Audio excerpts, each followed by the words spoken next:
Eh bien, figurez-vous que ma première expérience esthétique, mon premier choc esthétique, c'est ça? Oui. Mon premier choc, c'était à l'âge de 23 ans. Je me rends en Indonésie centrale. J'étais jeune étudiante en musicologie et je pratiquais la musique pourtant depuis très longtemps, depuis l'enfance. Je suis issue d'une famille de théâtre, de gens de théâtre. Mes parents font du théâtre et beaucoup d'artistes dans ma famille et je n'avais pas véritablement eu de choc esthétique. Mais à 23 ans, je me retrouve en Indonésie en voyage et au cœur d'une grande fête de funérailles, très très grande fête avec des milliers de personnes. Et là, des gens chantent en ronde pendant des heures pour le défunt. Ils chantent, ils chantent, ils tournent, ils tournent, ils tournent. Et là, j'ai eu mon premier choc. Et j'avais l'impression, en fait, que tout était relié. C'est-à-dire que la musique et le social et le monde invisible, tout ça formait un tout. Et que l'art était dans sa vraie fonction. Alors que j'avais été traînée dans tous les théâtres en France, tous les concerts de ma grand-mère, où j'avais toujours l'impression que c'était non relié, c'est-à-dire comme un acte de consommation. Les gens payaient leur place et étaient simplement spectateurs. Là, tout le rituel, j'étais d'un coup devant de la musique rituelle, hein, mais de la musique rituelle pleine, c'est-à-dire avec des milliers de personnes. Et puis, il n'y avait pas qu'une seule ronde. Il y avait plusieurs rondes sur un grand chant cérémoniel. Une ronde, c'était 100 personnes. Et 100 personnes qui... Je ne comprenais même pas ce qu'ils disaient, hein, mais c'est cette lenteur et ça durait 7 jours, cette nuit. Et là, si vous voulez, depuis l'âge de 23 ans, je tiens comme ça. Comment dire? C'est ce qui m'a fait entrer en ethnomusicologie.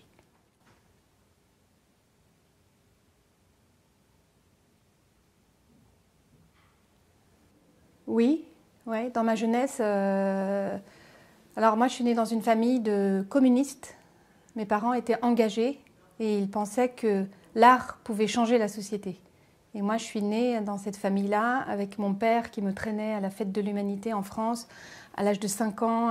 Il pensait vraiment que les poèmes, dire des poèmes dans la rue, faire du théâtre dans la rue, ça allait changer le regard des gens sur la société. Et donc, il m'emmenait dans beaucoup de fêtes, c'était politique, toutes ces fêtes étaient politiques, avaient un contenu politique et en même temps, il y avait aussi des musiciens qui venaient. Et je me souviens, à l'âge de 11-12 ans, et ça reste fort en moi, on est dans les Cévennes, c'était la fête de la myrtille. C'est pas un festival, c'était des fêtes engagées quand même, c'était des fêtes de gauchistes. Hein. Et où baba cool, les gens, les hommes avaient les cheveux longs, nous on était des enfants, on suivait, c'était toute une idéologie. Et là, il y avait dans cette fête des fanfares. Et il y avait la fanfare bolchevique.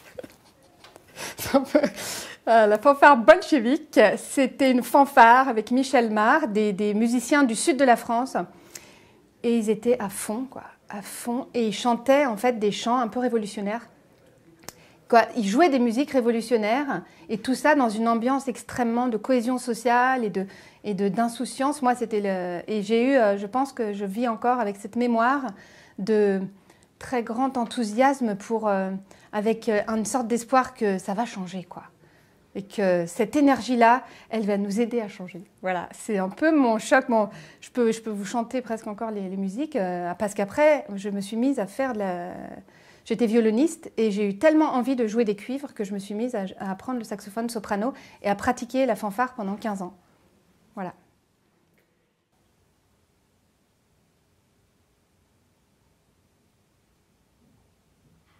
Sujet difficile là.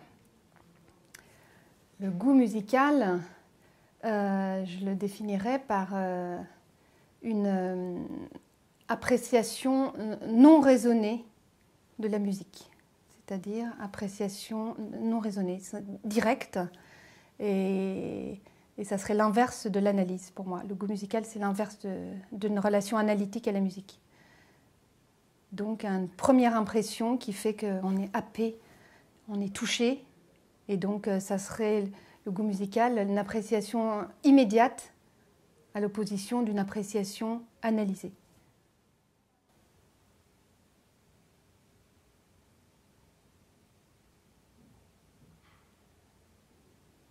Dans mes choix musicaux personnels, vous voulez dire?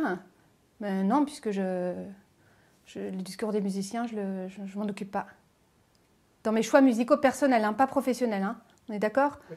Par exemple, moi j'écoute beaucoup de Bach. Je ne m'intéresse même pas à la vie de Bach.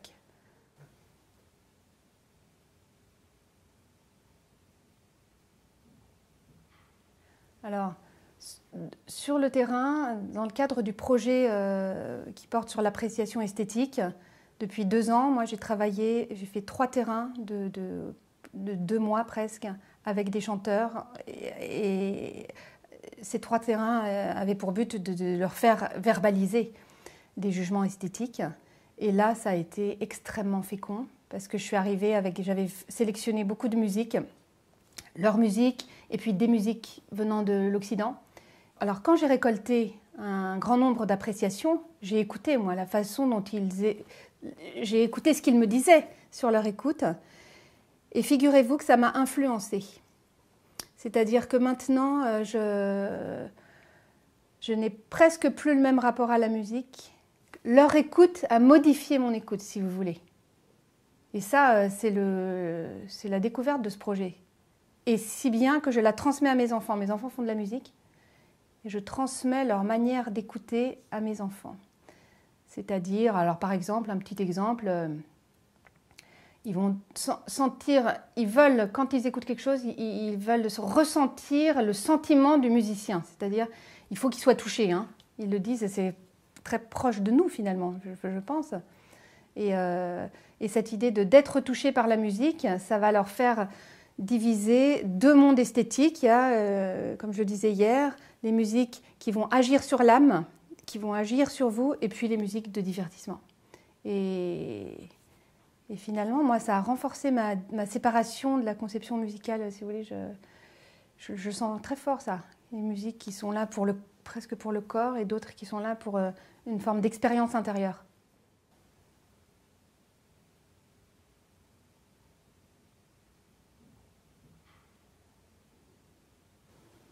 Oui, alors il y a eu des divergences.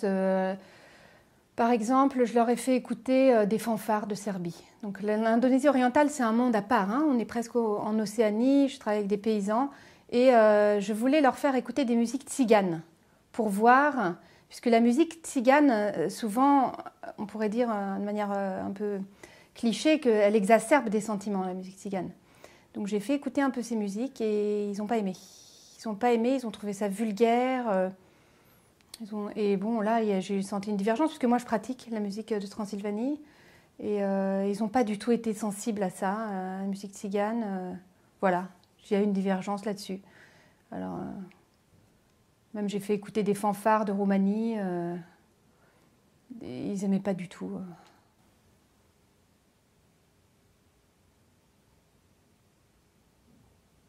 Depuis que j'ai un peu enquêté sur l'esthétique, en tout cas sur l'appréciation, j'ai trouvé des critères.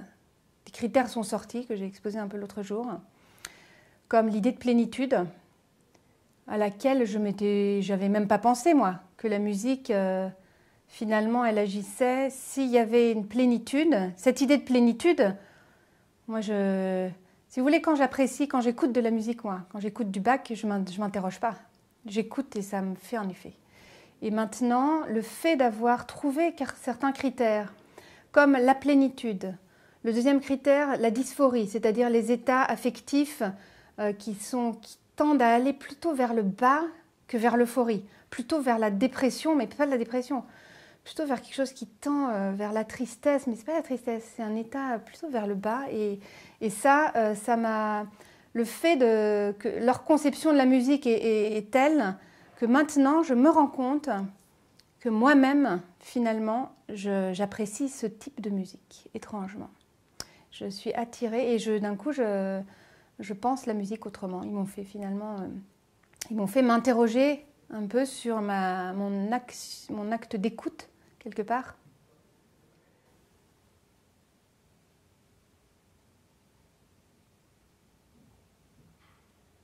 En tant qu'ethnomusicologue, moi j'ai eu 2 terrains de recherche. Un terrain dans lequel la musique en pays Toraja, en Indonésie centrale, l'île de Sulawesi, un terrain dans lequel la musique était un très grand partage où les rituels étaient extraordinaires, baroques.